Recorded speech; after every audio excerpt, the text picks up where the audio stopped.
troisième fois que je tourne cette vidéo. Elle va être bien au bout d'un moment.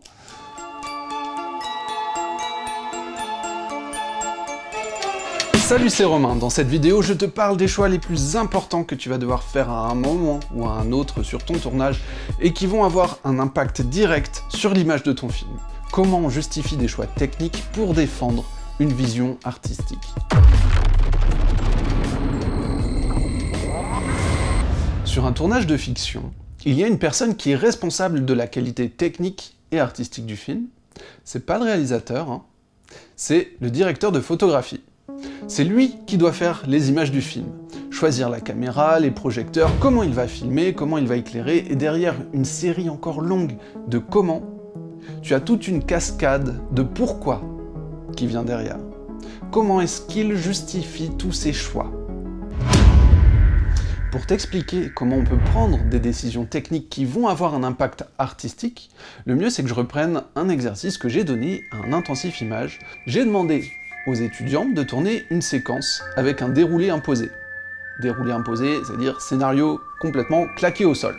Sans son parce que c'est déjà assez galère comme ça, mais avec une liste de critères à respecter pour le découpage. Je voulais voir au moins au montage final un plan fixe, un plan à l'épaule, un travelling stable, un ralenti, une contre-plongée, une bascule de point et un effet de shutter marqué.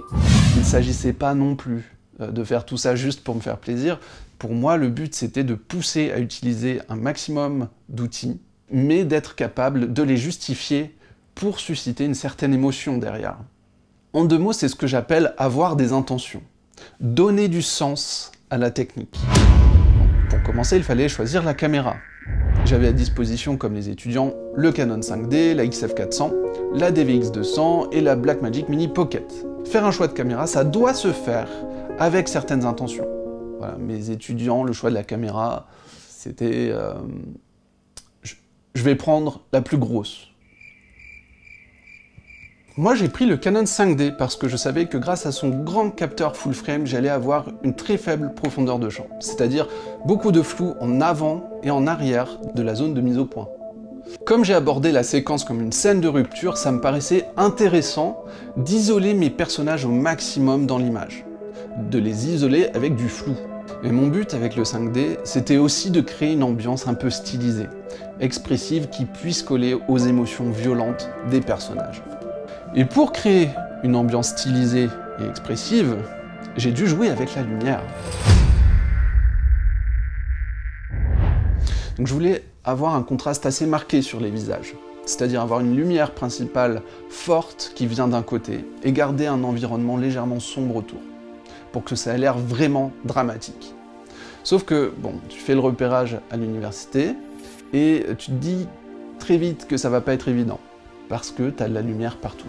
Tu as beaucoup d'espace avec des tubes fluo allumés, des baies vitrées qui laissent entrer la lumière du jour. Donc comment on fait un éclairage contrasté dans ces conditions? La réponse, elle est simple. On place intelligemment ces comédiens, par rapport aux sources préexistantes et en fonction de l'axe caméra qu'on a choisi. J'ai placé le comédien là parce qu'il a la baie vitrée sur son côté gauche. Ça me donnait de base un vrai contraste sur son visage, sans rien avoir à ajouter.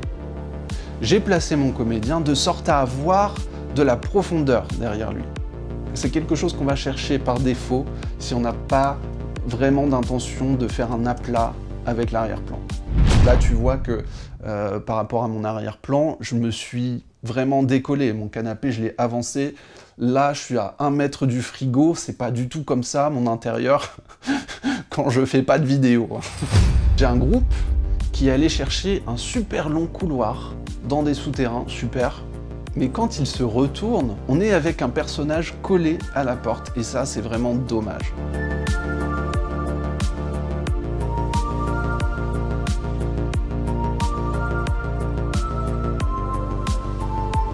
Ensuite, je vais te parler de la mobilité de la caméra. Est-ce que tu es sur pied et fixe? Est-ce que tu es caméra à l'épaule avec l'image qui bouge? Ou est-ce que tu fais des travelling stables? C'est pas du tout la même manière de recevoir l'information.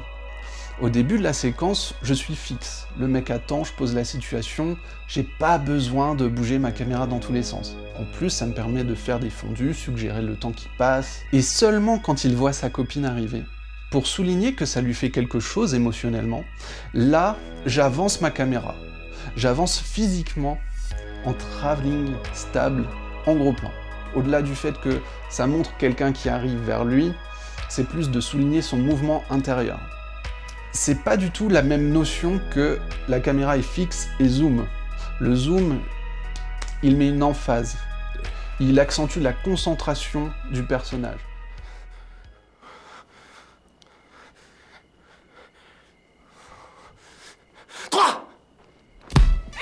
Après, par contre, je pars en caméra portée. Pourquoi? Parce que je vais chercher la confrontation. Ils se disputent, on est sur des sentiments violents, et je filme ça comme une scène de guerre. C'est un peu brouillon, c'est moche, la caméra bouge, et là ça marche parce que ça correspond aux intentions de combat. J'ai pensé à une évolution. Plan fixe, plan stable, caméra portée. Et quand je suis en caméra portée, en champ contre champ, il y a un autre effet que j'utilise, c'est le shutter, la vitesse d'obturation. Alors attention, c'est pas du tout la vitesse à laquelle défilent les images. Ça correspond à combien de temps je laisse passer la lumière dans mon objectif pour exposer une seule image. Classiquement, en vidéo, on a 25 images par seconde. Donc tu as 25 images qui doivent être exposées à 1/50e de seconde. Qu'est-ce qui se passe si mon temps pour obturer une image est beaucoup plus court que la durée d'une image, en allant à l'excès? Donc moi, c'est ce que j'ai fait. Je suis allé à des valeurs comme 1/250e de seconde, et ça crée un effet de saccade. C'est pas du tout naturel dans la représentation du mouvement, mais ça donne une impression beaucoup plus nerveuse de la dispute. C'est un effet que tu vois souvent dans des scènes de combat, pour dynamiser les coups. Donc c'est super parce que les étudiants, par contre, sont allés chercher l'effet de shutter, mais dans l'autre sens. Donc qu'est-ce qui se passe quand ça, c'est ma durée d'une image, mais que je prends beaucoup plus de temps pour l'exposer? On a un effet de traînée tout simplement parce que la lumière de l'image précédente déborde sur les images qui suivent. Donc à quoi ça peut nous servir? Ça peut exprimer la confusion d'un personnage. Là, on est sur des valeurs de shutter à 1/6e de seconde, par exemple. On voit beaucoup cet effet dans les films de Peter Jackson, encore Peter Jackson. Je te montre ma scène préférée dans King Kong. Regarde comment le directeur photo Andrew Lesnie conjugue mouvement de caméra, shutter long, pour retranscrire la confusion que vivent les personnages. Là, tu remarques clairement les effets de traînée, les effets de shutter long. Et ces plans-là, ils sont mêlés de temps en temps avec des plans au ralenti. Et ça marche super bien.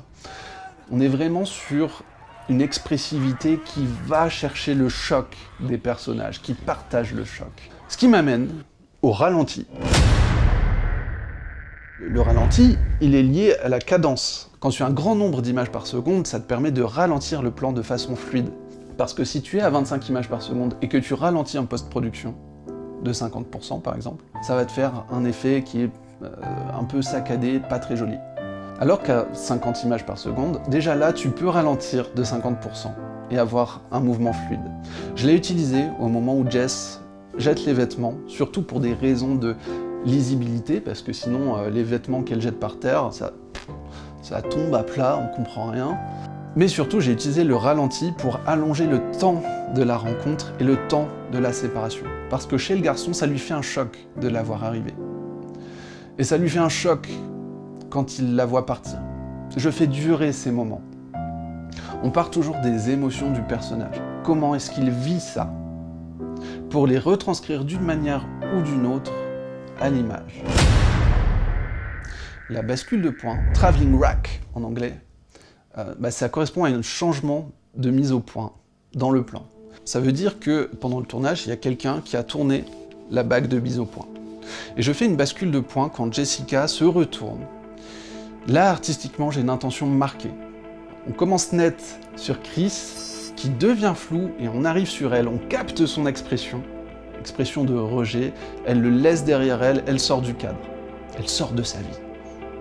Un effet de mise au point, ça peut aussi, plus simplement, suivre le regard du personnage. C'est ce que je fais sur la première bascule de ma séquence. Chris lève la tête, il voit Jessica arriver. Ça peut paraître évident, mais c'est une intention qui est pas si facile à respecter au tournage. Je te montre le résultat de ma séquence complète dans la prochaine vidéo. Sois tranquille, si tu n'as pas tout compris, je reviendrai en détail sur certains points dans d'autres tutos. Retiens surtout que tu as plein de moyens différents pour t'exprimer à l'image. Le plus important, c'est de donner du sens à tes décisions.